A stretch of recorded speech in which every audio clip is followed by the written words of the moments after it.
seemed appropriate to dress up to talk about this amplifier because we think of British sophistication.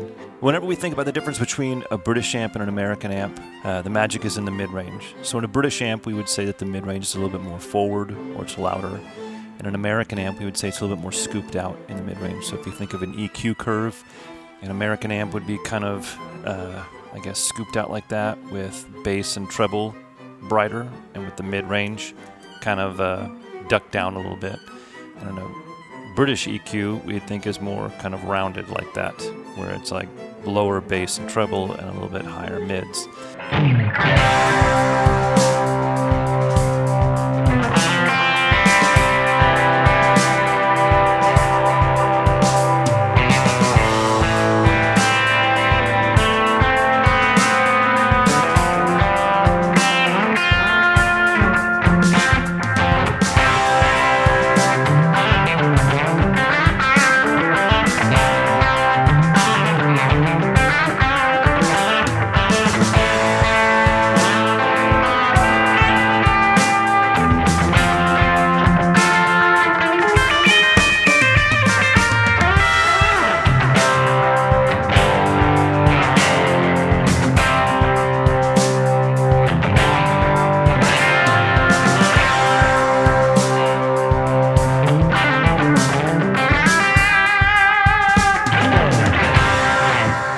And when we talk about British speakers versus American speakers, something that has a little bit more push mid-range or more of a present mid-range would be considered more British.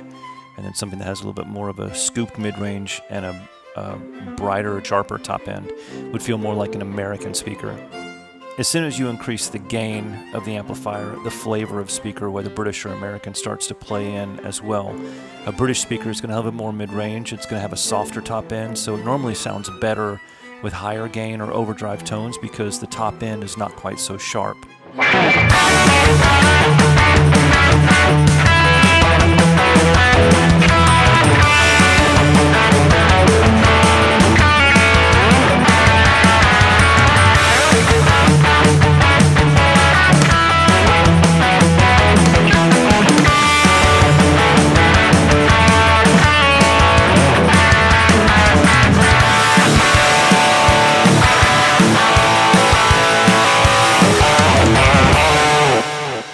If you're comparing the Cub UK with the Cub USA or the standard Cub, you're going to get what I believe to have an amp with more gain, a beautiful chime on the top end, definitely more of a present mid-range.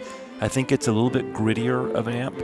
So whenever we talk about British sophistication, I'm going to change that to be British sophistication. Because it's definitely a British flavored amp, but I think it has a little bit more snarl, carang, some of the chime that we get from those AC amplifiers.